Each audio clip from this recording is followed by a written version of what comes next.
Joined then by first team manager Chris Search following the opening day of the season, a nice 3 points and a 1-0 victory over the title favourites Dorking Wanderers. Searchy, firstly sum up your thoughts and reflections of feelings after a pretty memorable afternoon on a sunny Canvey Island. Yeah, wow is the first sort of thing that comes to my mind. Obviously we started the game, felt that, you know, obviously stepping up from the 18s, there's always the unknown. We've looked to change a few things and you end up sometimes second guessing and questioning if the decisions you're making are correct. Having come in at half time, I said to the boys that I knew the way we were going and what we've done and implemented at the club.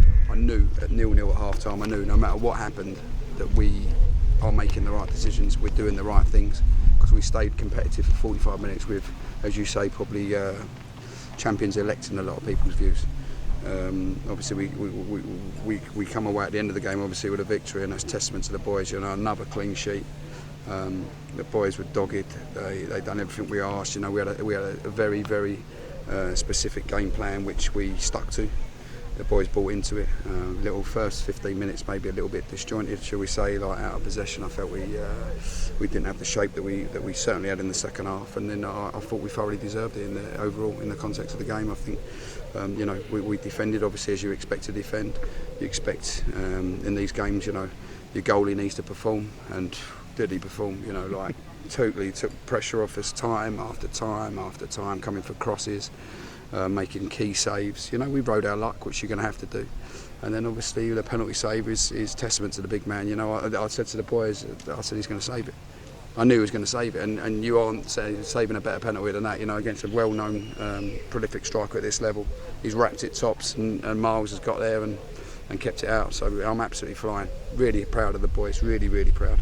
And Shipman and Green and Alzapidi, and yeah, well, I'm happy.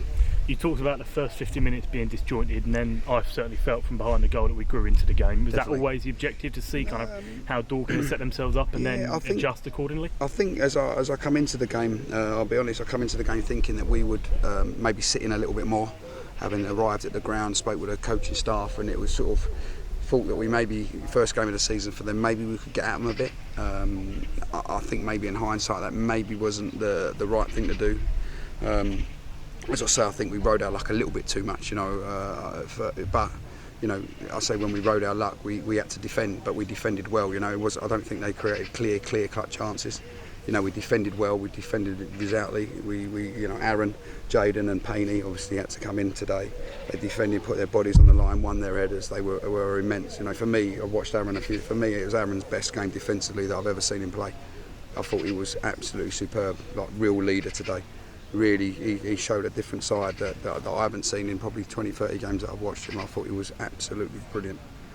And then obviously, as you say, as the game went on, we changed it at half time. We went into a bit more of a structured shape in midfield, because you know, the way they're going to play, they're always going to create the overloads with their centre backs, left and right overlapping the wing backs, so they create an overload. They have one of the nines dropping into players at 10, which made us a little bit disjointed at the back. Should we go? Shouldn't we go? So they seem to always have an extra body in midfield, which meant obviously Blackie and Blanchy in there sometimes had to do the dogged work. Got a little bit overrun at times, but you know, they've done the ugly bit. You know, today was a day of rolling up our sleeves and showing a side that maybe we haven't really had to do pre-season. You know, we dominated a lot of the games pre-season, other than Peterborough Sports, which was one of the early ones. Possession base wise, we've dominated. Today it was a case of doing the ugly bits, and the boys done it. You know, testament to them. They were absolutely phenomenal. You touched on the defence, obviously the core three of Payne, Pollock and Jaden. You know, it's been a bit of a disjointed, maybe week leading up to this, obviously with what's going on with Ollie, and I'm sure we'll have an update for supporters, you know, in the next few days on what's going on there. But how impressed are you, especially with Payne? He's usually been playing as kind of like left back, that stepped in as a centre half. I think the way the modern game's going now, these sort of left backs, these left wing backs, you look at how they played. You know, they've got two sort of full backs, if you like, playing right and left side of a centre back. That you know, they get forward and get it wide. So maybe it's a blessing in disguise putting Payne there. You know, I mean, obviously, as you say, I was a bit disjointed losing Ollie in the run up to this week. He's a big player for us and a guy that obviously we would love to keep at the club. But you know, the ball's in his court with that. I understand, obviously. maybe the option of going higher is obviously a massive appeal. You know, I'll speak to Ollie daily, so I dare say we'll have an update very soon on where he is, and we need to keep it real for the club, that we can't let the thing keep going on and on and on. So I'll speak to Ollie later, see where we are, but you know, really positive with Payne. You know, slotted in there well. He does the ugly bits. You know, he's very aggressive with how he wants to win the ball. So old school sort of Stuart Pearce type left back. Oh, it's going to hit us. Is he going to hit us? No, turned it off. No, it's all right. Turned it off. That's getting more powerful. I think we're going to get it by the sprinkler. Should we move? Should we walk and talk? Go on, carry on with the answer. Carry on with the answer. Yeah, so no, really happy with Joe coming in and playing that left sided centre back position, and obviously Jayden and Pollock, which I've mentioned.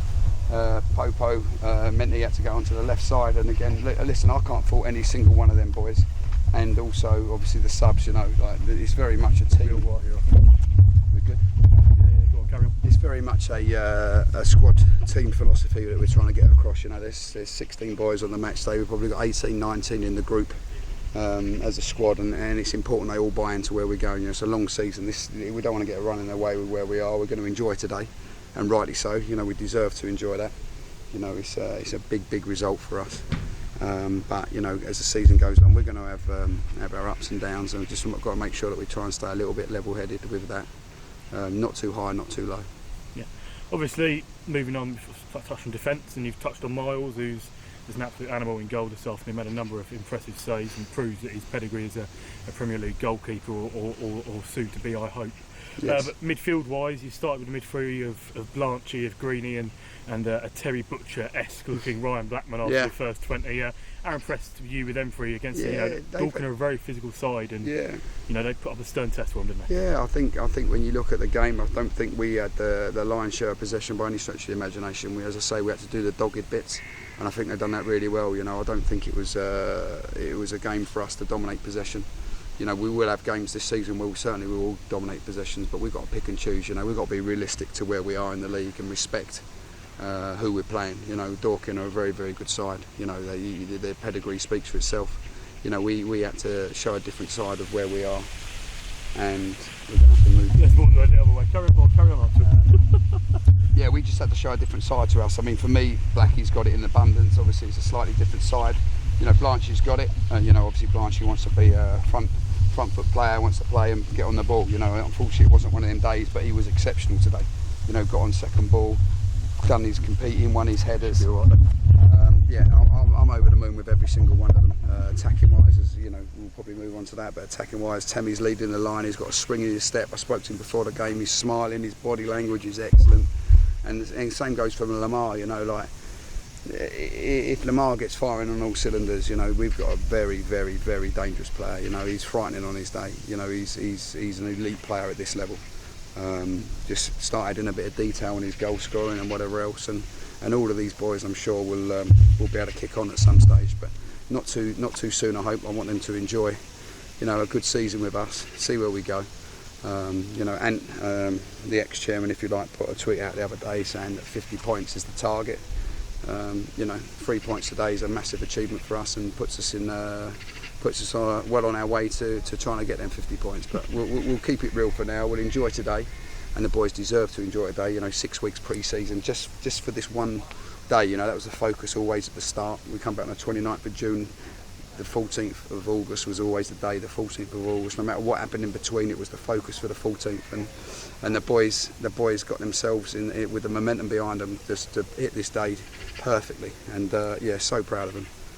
And just finally then, obviously Dorking finished the game with 10 men. I've noticed that Dorking don't like to finish with a full 11 whenever they come to the Aspen. I think they finished with 9 last season. Yeah.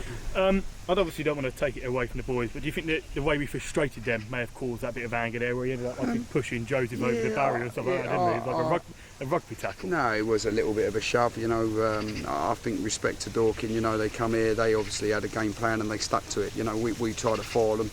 I don't think we tried it or didn't instruct the boys to try and do anything untoward, if you like. But obviously, this level of football, or any level of football, if you're losing 1-0 and maybe, you know, we're keeping the ball in the corner and obviously trying to slow the game down to that extent in terms of game management, then you could get a little bit frustrated, and that's obviously what happened with the lads. You know, I think obviously, unfortunately, at this day and age, you can't manhandle people and push them over the barrier. But what's done is done, you know. It's not going to take away what we deserved on the day, and I thoroughly think we did deserve the 3 points. Perfect. We'll leave it there because Thanks, I feel like you want a pint and so do I. So Only the one. Only the one. Yeah. Only the one. Thanks, We'll look ahead kid. to Watford on Thursday, and obviously, massive congratulations. Thank you very much.